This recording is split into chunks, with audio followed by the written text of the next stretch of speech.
प्रणाम। यह कहानी अखंड ज्योति जुलाई 2020 से है। सच्चा राजा कौन। एक बालक धरती पर लेटा विश्राम कर रहा था। वह जिस मार्ग पर लेटा था उसी मार्ग से होकर किसी राजा की सवारी आ रही थी। राजा की सवारी को आगे पीछे से कई लोग अपने कंधों पर लिए जा रहे थे। अंततः राजा की सवारी उस स्थान तक आ पहुंची जहां वह बालक अभी भी शान से लेटा हुआ था। राजा की सवारी के साथ साथ कई सैनिक एवं मंत्री भी पैदल चल रहे थे। जब उन सब ने देखा कि रास्ते में कोई बालक लेटा हुआ है, तब उनमें से एक सिपाही ने कहा, बच्चे रास्ते से हट जाओ और राजा की सवारी को आगे जाने दे।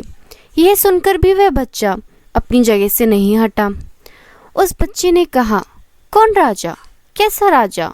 और फिर बोला कि असली राजा तो मैं हूँ। तुम सब जिस राजा को ढोए फिर रहे हो वह तो नकली राजा है। तुम्हारा राजा तो जन्मने और मरने वाला है।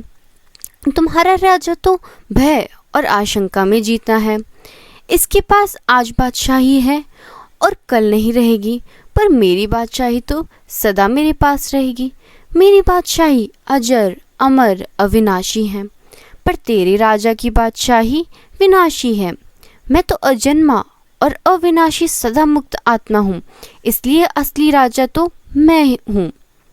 राजा की सवारी के साथ चल रहे वजीर, मंत्री, सैनिक सब उस बालक की बातें सुनकर हैरान और अचंभित थे। वजीर ने सोचा, ये लड़का कोई साधारण बालक नहीं हो सकता। निश्चित ही यह कोई सिद्ध ब्रह्मज्ञानी साधु है, क्योंकि ऐसी बातें कोई साधारण बालक बोल ही नहीं सकता। यह निश्चित ही कोई असाधारण व अद्भुत बालक है। उस वजीर ने सारी बातें राजा को बताई। वजीर की बातें सुनकर राजा स्वयं पालकी से उतरकर उस बालक के पास आया। उसने उस बच्चे से कहा, बेटा तुम स्वयं को राजा क्यों और कैसे समझते हो? तुम्हारे पास न धन दौलत है, न कोई साम्राज्य है, न नौकर चाकर है और न ही कोई महल है, फिर तुम राजा कैसे हुए? राजा की बातें सुनकर वह बालक ने कहा, राजन, जो कुछ तुम्हारे पास है वह तुम्हारा नहीं है, वह कल किसी और का होगा, और जो मेरे पास है वह सदा मेरा ही रहेगा। जो मेरे पास है उसे तो ब्रह्मा विष्णु महेश भी मुझसे नहीं छीन सकते। राजा ने सोचा कि यह लड़का तो बहुत ही ज्ञानवान है, इसे अपना पुत्र बना लेना चाहिए। यह सोचकर राजा ने कहा, क्या तुम मेरे पुत्र बनना चाहोगे? तब लड़के ने कहा, राजन, तुम मुझे कौन सा सुख दे सकोगे? तब राजा ने कहा, बेटा मैं जो खाऊंगा वही तुम्हें खिलाऊंगा, मैं जो पहनूंगा वही तुम्हें पहनाऊंगा, मैं सुंदर सेजों पर सोता हूँ, तुम्हें भी सुंदर सेजों पर सुलाऊंगा, और जो भी सुख मुझे प्राप्त है वह सब तुम्हें दूंगा। तुम्हें अपना उत्तराधिकारी भी बनाऊंगा और फिर तुम मेरे पूरे राज्य के साम्राज्य का मालिक कहलाओगे। उस बालक ने कहा, राजन, तुमने जितने भी प्रकार के सुख देने की बात कही है उनमें कोई भी मुझे शाश्वत सुख देने में समर्थ नहीं है। मुझे आत्मिक आनंद, परम आनंद देने में समर्थ नहीं है।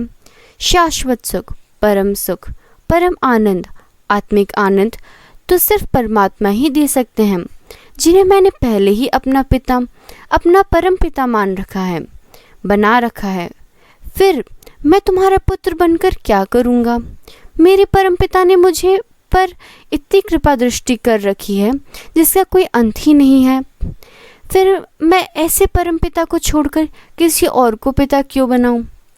यह सुनकर उस राजा ने कहा, बेटा क्या तुम मुझे उस परम पिता का दर्शन करा सकते हो?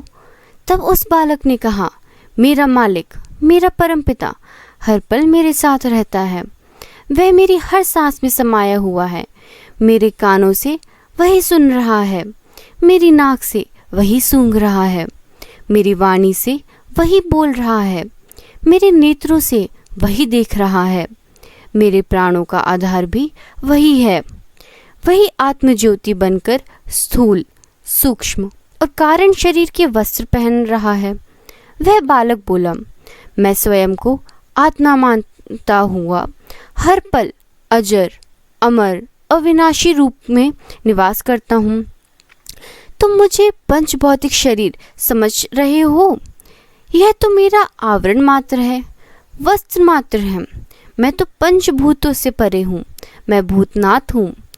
जब तक तुम स्वयं को मैं मानते रहोगे, देह मानते रहोगे, जब तक तुम उसे नहीं पा सकते, उसे नहीं महसूस कर सकते, जिस पर परमपिता परमेश्वर की कृपा दृष्टि हो जाती है, वह अमंगल से मंगल रूप हो जाता है।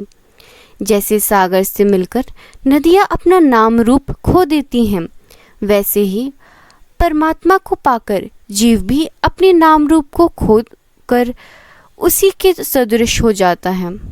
परमात्मा को पाने की यदि सच्ची लगन हो तो उसकी कृपा मिलकर रहती है। उस दिन सचमुच राजा को राजा होने का असली मर्म समझ में आ गया था। राजा उस बालक की असली बादशाहत के समक्ष नतमस्तक हो गए।